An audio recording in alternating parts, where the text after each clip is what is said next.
சுவிசேஷத்தின் சத்தியம் பாடம் 68 ஒருமனப்பட்டிருந்து Gospel Truth Lesson 68 Agreement. Amos 3ஆம் அதிகாரம் 3ஆம் வசனம். 2 பேர் ஒருமனப்பட்டிருந்தால் ஒழிய ஒருமித்து நடந்து போவார்களோ? இந்த வசனத்திலே நாம் கற்றுக்கொள்ள வேண்டிய முக்கிய சத்தியம் என்னவென்றால், நாம் ஒரு நபரோடு ஒருமைப்படும் பொழுது, ஒருமித்து நாம் இருக்கும் பொழுது, நாம் அவர்களோடு கூட நடந்து போவதற்கு அல்லது செயல்படுவதற்கு அது சாத்தியமாகும் என்கின்ற சத்தியத்தை நாம் அறிந்து கொள்ளலாம். அதே போல தேவனுடைய வார்த்தையோடு நாம் ஒருமனப்படும் பொழுது, ஒருமித்து செயல்படும் பொழுது, அந்த தேவனுடைய வார்த்தையின் வல்லமை அல்லது செயல்பாடு நம் வாழ்க்கையிலே நிச்சயமாக வெளிப்படும் என்கின்ற சுவிசேஷத்தின் சத்தியத்தை இன்று நாம் கற்றுக்கொள்ள போகின்றோம். In Amos chapter 3 verse 3, can two walk together except they be agreed? In order to walk together with another person, there must be an agreement with us and the person concerned. In the same manner, when we want to walk with God, we have to be in agreement with the truth in the word of God. When we are in agreement with the word of God, the power of the word will be manifested in our life, and that will be the gospel truth lesson for us today. மத்தேயு 18ஆம் அதிகாரம் 19ஆம் வசனத்தில் இயேசு விதமாக நமக்கு கற்றுக் கொடுக்கிறார். அல்லாமலும் உங்களில் 2 பேர் தாங்கள் வேண்டிக் கொள்ளப் போகிற எந்த காரியத்தை குறித்தாகிலும் பூமியிலே ஒருமனப்பட்டிருந்தால் பரலோகத்தில் இருக்கிற என் பிதாவானால் அது அவர்களுக்கு உண்டாகும் என்று உங்களுக்கு சொல்கிறேன். இந்த வசனத்தில் இன்னும் அதிகமான தெளிவோடு நாம் கற்றுக்கொள்ள வேண்டிய சத்தியம் என்னவென்றால், நாம் பூமியிலே ஒருமனப்படும் பொழுது அந்த ஒரு மனதின் ஜெபம் அல்லது விண்ணப்பம் பரலோகத்தில் இருக்கிற பிதா அந்த ஜெபத்துக்கு விண்ணப்பத்துக்கு பதிலளிப்பார் என்கின்ற சத்தியத்தை இயேசு நமக்கு இங்கு தெளிவுபடுத்துகிறார். இந்த ஒரு மனதின் ஜெபம் ஒருமித்து நாம் செய்யும் பொழுது அதனுடைய பலனை நாம் நிச்சயமாக காண்போம். In Matthew chapter 18 verse 19, Jesus said that if 2 of you shall agree on earth as touching anything that they shall ask, it shall be done for them of my Father which is in heaven. Jesus revealed the power of agreement when 2 persons agree or pray on earth, anything that they shall ask shall be done by my Father which is in heaven. This is a promise by Jesus that the power of agreement will enable his Father to answer our prayer or intercession. ஒருமித்து ஒன்றாக செயல்படுகின்ற சம்பவத்தை நாம் இன்று காணப்போகின்றோம். ஒருமித்து ஒன்றாக செயல்படும் பொழுது தேவனுடைய வார்த்தையின் வல்லமை எவ்விதமாக வெளிப்படுகிறது என்கின்ற சத்தியத்தையும் நாம் கற்றுக்கொள்ளப் போகின்றோம். இதற்கு ஆதாரமாக தெரிந்து கொள்ளப்பட்ட வேத பகுதி ஆதியாகமம் 18ஆம் அதிகாரம். இந்த அதிகாரத்தில் சாராவுக்கு ஒரு மகன் பிறப்பான் என்கின்ற செய்தியை சாராளுக்கு வெளிப்படுத்தப்படுகிறது. முக்கியமாக வசனம் 10. அப்பொழுது அவர், அதாவது கர்த்தர், ஒரு உற்பவ காலத்திடத்தில் நிச்சயமாய் உன்னிடத்திற்கு திரும்ப வருவேன். அப்பொழுது உன் மனைவியாகிய சாராளுக்கு ஒரு குமாரன் இருப்பான் என்றார். சாராள் அவருக்கு பின்புறமாய் கூடார வாசலில் இதை கேட்டு கொண்டிருந்தாள். இந்த 10ஆம் வசனத்துல கர்த்தர் சாராள் கர்ப்பவதியாகி ஒரு குமாரனை பெறப்போகிறார் என்கின்ற வாக்குத்தத்தமானது ஆபிரகாமுக்கு மிகவும் தெளிவாக போதிக்கப்படுகிறது. Today we are going to use an example from the Bible to understand the power of agreement, which will be able to manifest God's promise. In Genesis chapter 18, we can read about the news given to Sarah by the Lord that she will be bearing Isaac. Genesis chapter 18 verse 10.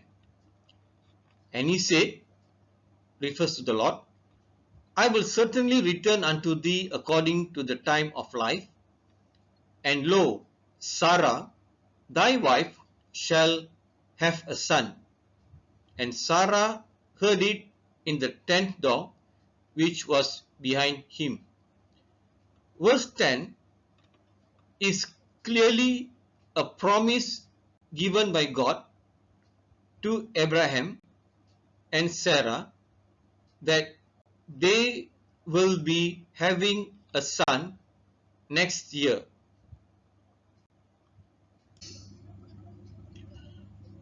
கர்த்தர் சாராளுக்கு ஒரு மகன் பிறப்பான் என்கின்ற வாக்குத்தத்தத்தை பண்ணின பின்பு வசனம் 11ல ஆபிரகாமுடைய சாராளுடைய சரீரத்தின் நிலைமை இங்கு வெளிப்படுத்தப்படுகிறது. அதாவது இருவரும் வயது சென்று முதிர்ந்தவர்களாக காணப்பட்டார்கள்.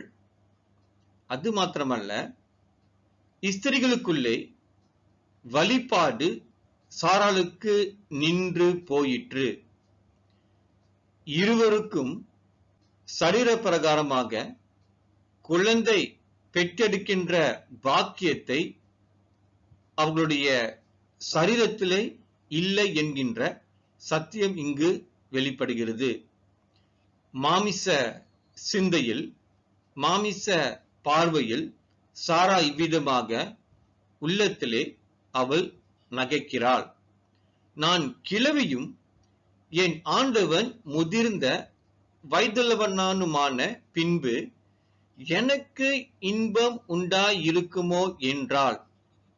கவனிங்க, இப்பொழுது சாரா உள்ளத்திலே அவளுடைய மாமிச நிலைமையும் ஆபிரகாமுடைய மாமிச சூழ்நிலையும் அவள் கண்டு சோர்ந்து போவதை அல்லது அவள் வசனத்தை, வாக்கு தத்தத்தை விசுவாசியாமல் போனதை இங்கு தெளிவாக வெளிப்படுத்துகிறது.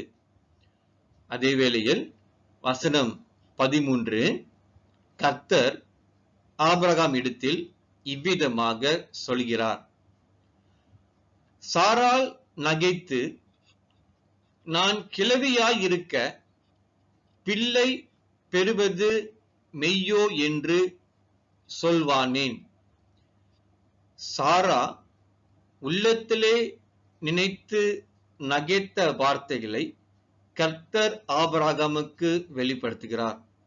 சுருக்கமாக சொல்ல போனால், இந்த தம்பதிகள் அவர்களுடைய சரீரத்தின் நிலைமையை பார்த்து ஆண்டவருடைய வாக்கு தத்தத்தை ஆரம்பத்திலே முற்றிலுமாக அவர்கள் விசுவாசியாமல் இருந்தார்கள் என்கின்ற சத்தியத்தை நாம் அறிந்து கொள்ள வேண்டும்.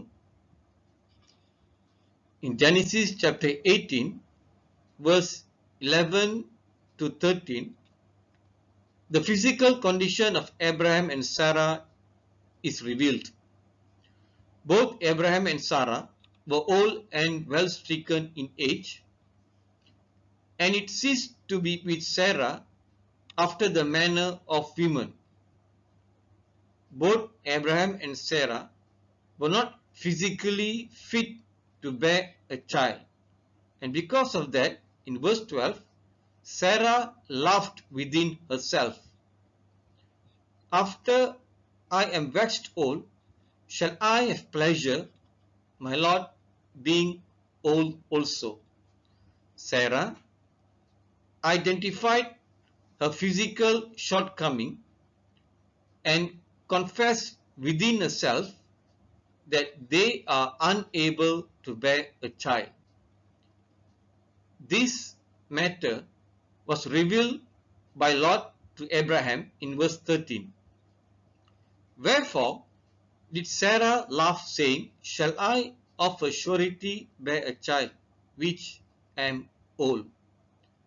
To summarize, both Abraham and Sarah were unable to believe in the promised word of the Lord because they were looking at their physical condition, which will not be able to bear a child in their life, because both of them were physically not fit to bear a child, and both of them were in unbelief in the beginning of this promise of God.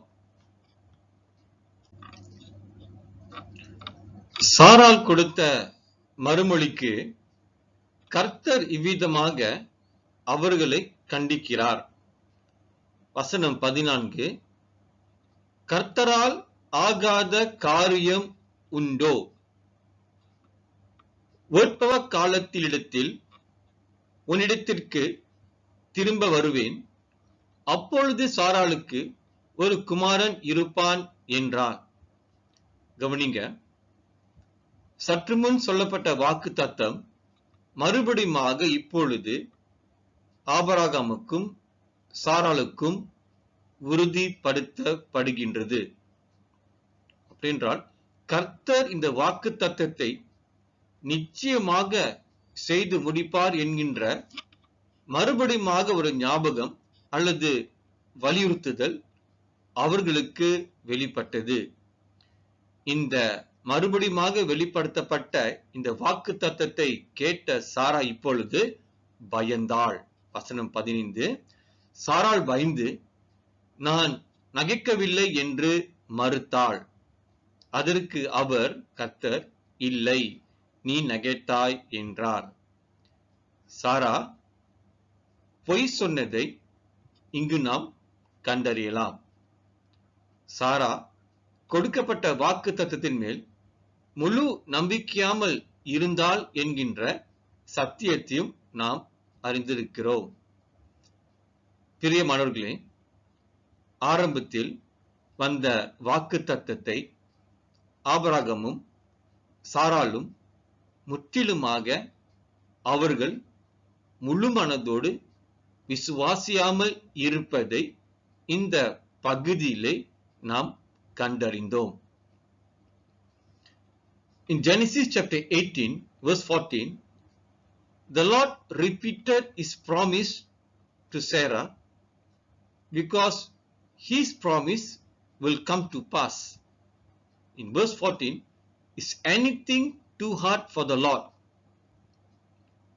At the time appointed, I will return unto thee according to the time of life, and Sarah shall have a son. This repetition of the promise shows that the Lord is confirming that his promise or his word will come to pass next year. When this promise was repeated, Sarah was afraid. In verse 15, then Sarah denied, saying, I laughed not, for she was afraid. And he said, Nay, but thou didst laugh. In the beginning, Abraham and Sarah did not fully believe the promise of God. Through these verses that we see that they were looking at themselves in their physical condition and their physical nature. ஆரம்பத்தில் தேவனுடைய வாக்குத்தத்தத்தை அவ்விசுவாசித்த சந்தேகப்பட்ட ஆபிரகாமும் சாராளும் இறுதியில் விசுவாசத்தினாலே அந்த வாக்குத்தத்தத்தை பெற்றார்கள் என்கின்ற சத்தியத்தை நாம் எல்லோரும் அறிந்திருக்கின்றோம். அப்படின்றால் பலவீனமாக இருந்தவர்கள் வாக்குத்தத்தத்தை பிடித்துக் கொண்டிருக்கும் பொழுது அவர்கள் பலன் அடைந்து அந்த சத்தியத்தை, அந்த வாக்குத்தத்தம் பண்ணப்பட்ட மகனை அவர்கள் பெற்றார்கள். இதுக்கு ஆதாரமாக ரோமர் 4:19 எபிரேயர் 11 அதிகாரமும் 11 வசனத்திலே எழுதப்பட்டிருக்கிறது. ஆபிரகாம் விசுவாசத்தினாலே பலவீனமாய் இருக்கவில்லை. அவருடைய சரீரம் செத்து போனதாக இருந்தாலும், சாராளுடைய கர்ப்பம் செத்து போனதாக இருந்தாலும் அவர்கள் அதை எண்ணாதிருந்து கொடுக்கப்பட்ட வாக்குத்தத்தத்தை விசுவாசத்தினாலே அந்த வாக்குத்தத்தமான மகனை அவர்கள் பெற்றார்கள். சாராளும் கூட தேவன் வாக்குத்தத்தம் பண்ணினதை நிச்சயமாக நிறைவேற்றுவார் என்கின்ற தேவன் உண்மையுள்ளவர் என்று எண்ணி அவருடைய கர்ப்பம் பலன் அடைந்ததாக இங்கு எழுதப்பட்டிருக்கிறது. சுருக்கமாக சொல்லப்போனால் இருவரும் ஒருமித்து ஒன்றாக இணைந்து வாக்குத்தத்தத்தை பிடித்துக் கொண்டதினால் வாக்குத்தத்தம் பண்ணப்பட்ட மகன் அவர்களுடைய சரீரத்திலே கர்ப்பம் தரித்து பிறந்தான் என்கின்ற சுவிசேஷத்தின் சத்தியத்தை நாமும் அறிந்து கொள்ள வேண்டும். Although in the beginning Abraham and Sarah were skeptical about the promises of God, but in the end they received it because they were in faith. It means they grew into the faith to receive the promises of God. In Romans chapter 4 verse 19, Abraham was not weak in faith, although his body was dead and Sarah's womb was also dead.